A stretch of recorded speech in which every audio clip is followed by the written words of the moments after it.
Ouais, ça les amis. Encore du boom de Guéret. Chaque jour, nouveau dossier. Donc, Yaka démontre le programmatique de Johnny Pacheco. Donc, sans vous prendre le temps, je vous laisse regarder la vidéo par vous-même. Oui, en 2000, ça faisait 3 ans qu'il était là. Plus 25 ans, 28 ans, Soulé n'a pas mis les pieds en Côte d'Ivoire. En 2020, Soulé disait qu'ils vont renverser Ouattara, afin que lui, il va au pays et il va porter ses bargots, manger à Loko à 16 h. Soulé de Paris, manger à Loko à 16 h. Depuis les années 2005, on ne parle plus de ça. Ses bargots à Loko 16 h, on ne parle plus. Lui, il est déconnecté même de la réalité. Nina Begré, elle est partie en 2019 en Côte d'Ivoire. Elle était cachée là-bas. En 2019 et 2020, là. Ça fait plus de 6 ans, elle n'a pas encore mis les pieds en Côte d'Ivoire. Moi-même, là, dit Chérif, 4 ans, je n'ai pas mis les pieds en Côte d'Ivoire. J'ai dit, c'est arrivé, il était déconnecté. Je vais vous faire des aveux pour que les gens qui sont en train de vous tromper là, ils n'arrivent pas à vous tromper. Hein. Tous les miliciens de Babo, ils sont tous ici en train de faire Dagbachi. Hein. Les petits frères de Marie-Jean Tabo, qu'on appelle Valou, Zorito est mort, les jumeaux ont fui, eux ils sont plus en Côte d'Ivoire, ils sont vers Ghana maintenant. Les jumeaux, ceux qui brûlaient les gens en Côte d'Ivoire là. Je vous cite les noms. Marie-Jean Tabo n'a pas dit à me pousser pour ça. Son petit frère s'appelle Valérie Di Valou. C'est elle qui brûlait les gens à Sigoji.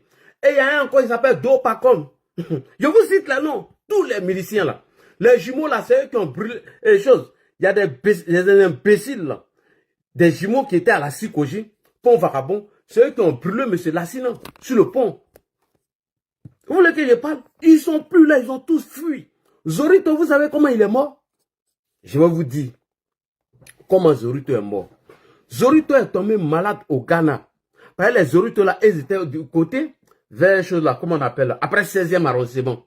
C'est eux qui faisaient les barrages pour arrêter les gens. Quand vous dites que les taux, par contre, tous ceux-là, ils sont ici, il n'y a aucun qui sera encore devant le chômage. Et me connaît, et puis il n'y a pas un qui peut mettre les pieds là-bas. Malgré on les a pardonnés pour réconciliation, hein, ils ne peuvent pas mettre pieds là-bas. Tous ceux qui sont ici, c'est les Dagbachi, les plaisantins. Les vrais guerriers de Gbagbo là, ils se cachaient derrière la BAE. J'ai les vidéos ici, je peux vous montrer. Vous allez voir camion de BAE où les gars se cachaient derrière pour aller attaquer les gens. Ça fait premier point. Il mettait fake news que tu lances là, c'est poteau. Il y avait un gars qu'on appelait Série Danger l'amour. Vous allez me faire parler, hein, il a vomi un peu. Pour vous dire que c'est des gros plaisantins qui sont à Paris ici. Il y a un gars qu'on appelait Série Danger l'amour, il était à la Selmer. Série Danger l'amour, c'est eux qui montraient le quartier des gens. C'est eux qui montraient la cour des gens. À un autre Pacom, que je connais bien, j'étais à une de ses sœurs. Lui aussi, il était à la Selmer. Eux tous ont fui. Tous les pro-babo miliciens là. Ils sont sur TikTok, il n'y a aucun. Moi, je vous dis ça, il aura élection, rien du tout. Fouille.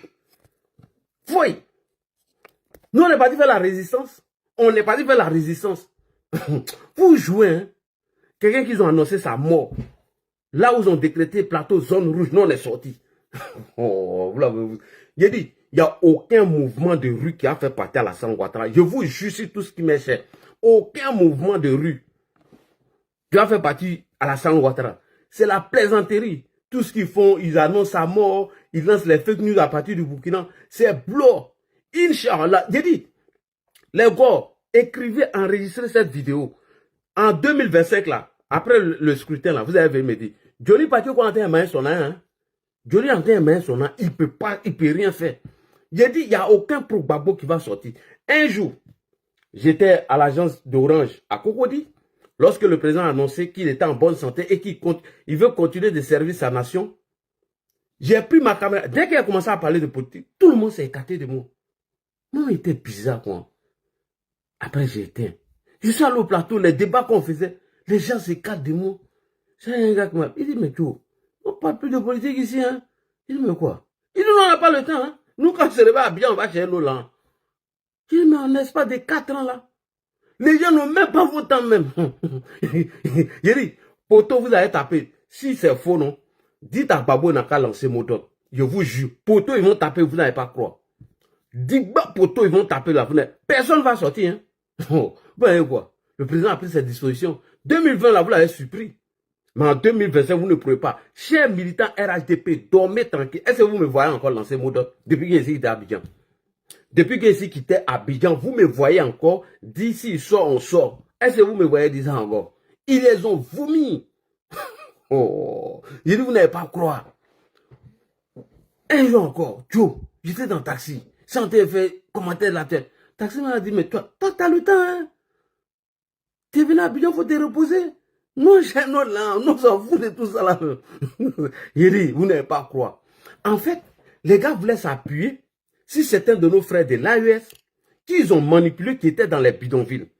Et ils ont réussi à faire entrer quelques éléments de IB qui devaient mener leur action. Ils ont été tous neutralisés. Tous neutralisés. Eux tous. Les vrais miliciens de Laurent Gbagbo ont gagné en temps. Marie-Jeanne Tagbo, où en sommes-nous à ta plainte là? On est où?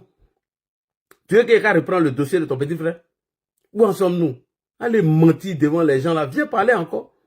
Ils étaient parmi les miliciens. Ils sont allés utiliser un voyou, un voleur qu'on appelle Zobrino. Zobrino, il a cassé tes papous. Zobrino, j'ai tous tes papous. Je sais comment tu es arrivé en France. C'est toi qui partais donner les informations à Marie-Jeanne Tagbo. Zobrino était un voyou, un délinquant. Son beau, était un policier. Zobrino pensait qu'on était au temps de Gbagbo. Donc, il portait tri et il avait une fausse carte de la police. Il prenait ça pour aller escroquer les gens. Donc, ils l'ont signalé et c'est dans cette traque-là que Zobrino a fui pour venir en France. Et lorsqu'il est venu en France, c'est lui qui m'informe. Billy, on était dans la même cour. Hein. Et... ils ont signalé mon live.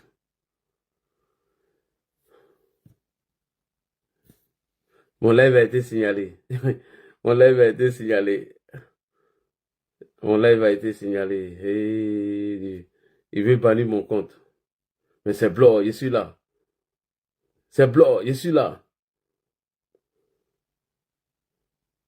Ouais. Ils ont signalé mon compte. J'ai enlevé leurs commentaires. J'ai enlevé leurs commentaires. Vous allez me signaler, c'est là. C'est ça là, vous avez gâté. Mon TikTok, ils ont signalé le compte. Ok, il n'y a pas de problème. On va partir ici. Il a cassé un peu de papeau. On vient ici. J'ai pris toutes mes précautions. Ne vous inquiétez pas. Voilà. Maintenant, il a banni les commentaires. Il vous fait mal. Il vous fait mal même. Alors les gars, venez ici. On est sur le deuxième compte TikTok. Il a bloqué tous les commentaires. Voilà. C'est les vrais papous qui sont en train de casser maintenant. Attendez. Je vais aller dans Réglages. J'ai enlevé les commentaires. Attendez. J'ai enlevé les commentaires. TikTok. Voilà. Paramètres des commentaires. J'ai banni les commentaires. Voilà. J'ai banni les commentaires. Je vais voir comment vous avez signalé mon live. Alors, on continue. Tapotez les gars. Ils ont signalé l'autre. Je suis ici. Il ne pas vous laisser en ensemble jusqu'à la gare. Il ne pas vous laisser. Il ne peut pas vous laisser. Il ne peut pas vous laisser. Il ne peut pas. Ils ont signalé moi aussi. Donc. Alors, on continue à aller chez IB. Il a cassé un peu de papeau aujourd'hui. Il faut qu'il casse un peu de papeau. Il a cassé un peu de dents. Il ne peut pas les laisser. Il ne peut pas. Ils ont signalé mon TikTok. Il ne peut pas monter aussi. Oh non. On dit, tu peux rejoindre live le 9 avril. C'est une semaine. 9 avril. C'est pas grave. J'ai revenu. Voilà. J'ai bloqué les commentaires. Tapotez les gars. Tapotez. Alors, je continue. Avant d'aller chez IB. IB. Ils vont jamais. IB, je te dis ça aujourd'hui. Ils ne peuvent pas lever Alassane Ouattara. Ils sont en train de te tromper. Donc, il faut te concentrer sur ton combat face au VDP qui sont en train de mourir au front. Ils ne peuvent pas l'enlever. Je te dis ça. Ils ne peuvent pas enlever Alassane Ouattara. Oh. Ils ne peuvent pas enlever Alassane Ouattara. Pourquoi ils sont venus signaler mon TikTok? Pourquoi ils ont coupé mon TikTok? Donc, je reviens maintenant sur le sujet. J'ai dit, en 2025, enregistrer cette vidéo. Aucun moro de Gbagbo va sortir dans les rues. Tout ce que vous attendez, LDI, tout ce que vous entendez parler, LDI, Vinicha, il n'y a pas un qui va sortir. Je vous assure. Ils sont tous en France ici. Ils sont tous en France. Est-ce que quand Chérif Ousmane et les Ouattao, vous les avez vus sur TikTok, vous les avez vus sur Facebook? La stratégie, c'est quoi? Je vous explique. Ils ont créé la LDI et puis tous ces pro-Gbagbo afin de vous effrayer pour que le taux de participation au premier tour des élections, elle soit faible. J'ai cassé les dalles. Je répète, Ils ont créé ce groupe-là, vous fait croire qu'en 2025, il n'y aura pas d'élection. On marchait sur Ouattara, on enlève. En fait, c'est d'affaire le taux de participation. Sinon, là, les élections auront lieu à la date prévue. Dites-moi, c'est quelle promesse Alassane Ouattara a fait puis n'a pas tenu. Quand Alassane Ouattara dit quelque chose, il fait. Il nous a dit, les élections auront bel et bien lieu, Inch'Allah, à la date prévue, elles seraient démocratiques et transparentes. Dites-moi, vos mentors a fait quelle promesse. Et puis, il va vous montrer encore une vidéo aussi pour conclure. Oh, Ado, c'est mon chef. Ah, Ado. Donc, vous vous fatiguez. Vous connaissez les petits miliciens là. Alors, Ado va venir vous parler. Bon, on continue. Tapoter et partager. Donc, la LDI a été créée dans quelle stratégie? C'est des plaisantins qui sont à Paris ici. Ils ne pourront pas aller à Abidjan. Il n'y a aucun parmi eux qui sera à Abidjan. Donc, ils font ça pour vous effrayer. Bon, vous là, je ne vous prends pas parce que ce n'est pas qui a signalé mon TikTok et puis ça a été coupé. Je ne prends personne. Voilà, vous étiez là puis ils ont signalé mon truc. Donc, les gens de LDI là, qui viennent vous menacer, raconter des bêtises, on va raser les djoulas, il n'y aura plus de djoulas. Et dit, c'est des vrais gueulards, des vrais pleurnichards, des vrais peureux. Les vrais miliciens de Laurent Gbagbo, les Zorito là. Comment il est mort, je vais venir vous expliquer. Zorito est tombé malade au Ghana. Ils ont tenté de soigner Zorito. Ses parents ont dit, ah, Joe, c'est chaud. Nous allons utiliser la réconciliation du président Alassane Ouattara afin de faire rentrer Zorito pour le soigner. Zorito est un jeune de Yopougon. Marie-Jeanne Tabo connaît Zorito. C'était l'un des plus grands brûlés.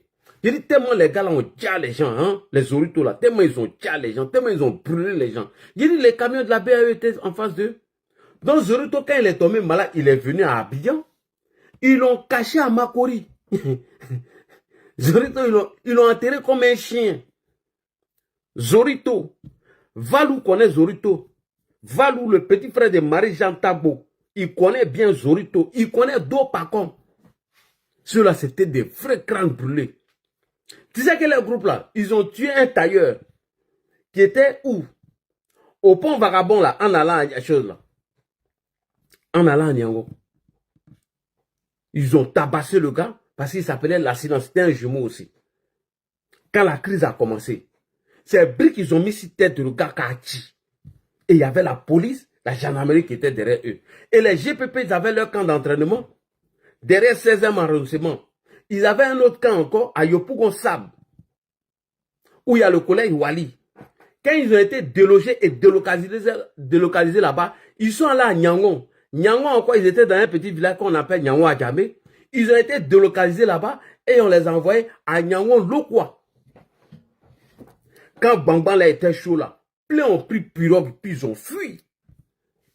Donc les plaisantins qui sont à Paris ici là, je vous dis, c'est des gros chats, il n'y a pas un qui va sortir. Moi je vous dis, je connais les gars là. Aïe, on se connaît à Yopougon. Nous, on nous appelait les Russes. On nous appelait les Russes.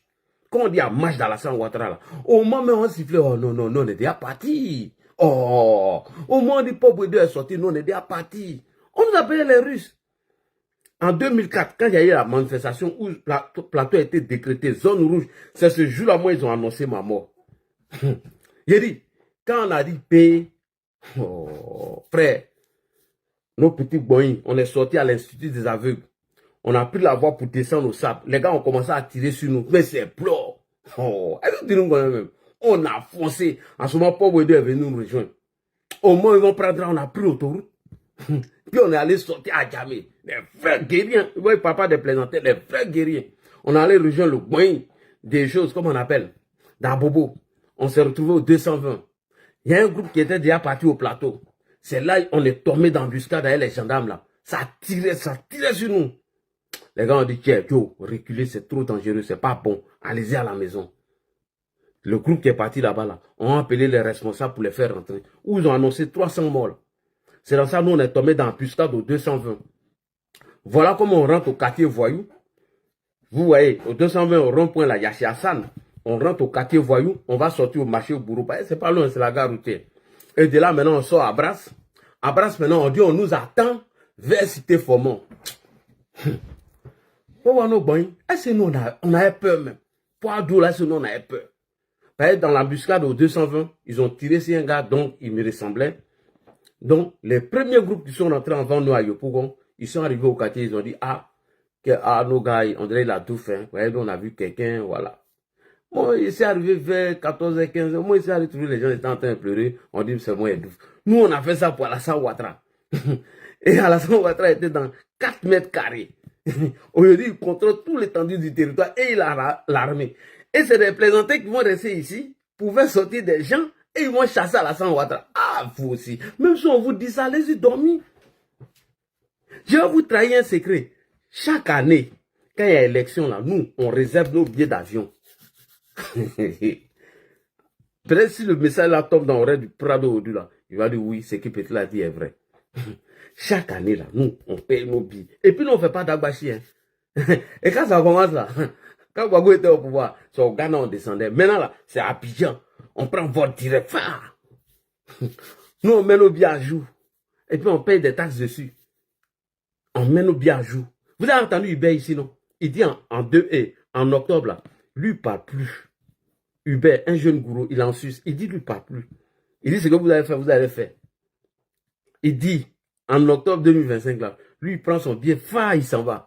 Et je vous jure, vous ne verrez aucun plaisantin dehors. Vous n'allez pas les voir.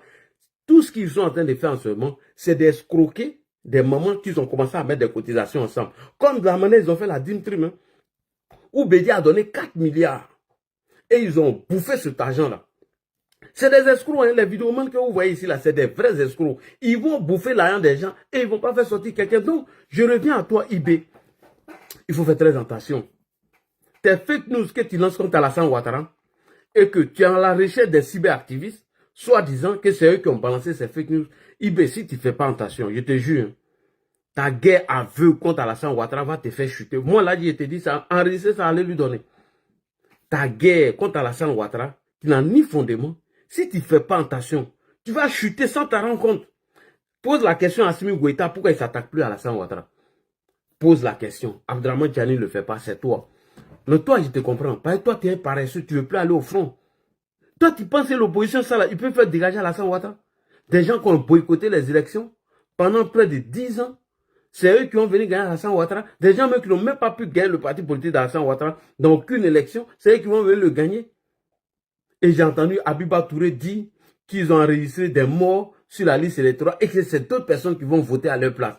Abiba, demain là, hier te répond, préparez-toi ta réponse demain. Donc bref, c'est pour vous dire, la LDIO, Bijoux d'Africo, et Clarisse Noko, les xénophobes là, les Hervé Djedji, les plus radicaux de Gbagbo là, il n'y a pas un, c'est des gros peureux. J'ai dit, les pro-Gbagbo, il n'y a pas plus peureux que les pro-Gbagbo. C'est des vrais lâches. Des vrais peureux. Leur force là, ils comptaient sur les miliciens là. Leur force, ils comptaient sur les enrôlés de Chablé-Goudé là, à l'état-major. À part ça là, j'ai dit c'est des vrais peureux, des vrais lâches, des poltrons. C'est des gens non affrontés ici en 2010. C'est eux qui ont venu nous faire peur aller là. Il n'aura rien, rien du tout. Personne ne va sortir. Moi je vous le dis et je confirme. Les gens même n'ont pas le temps de parler de politique.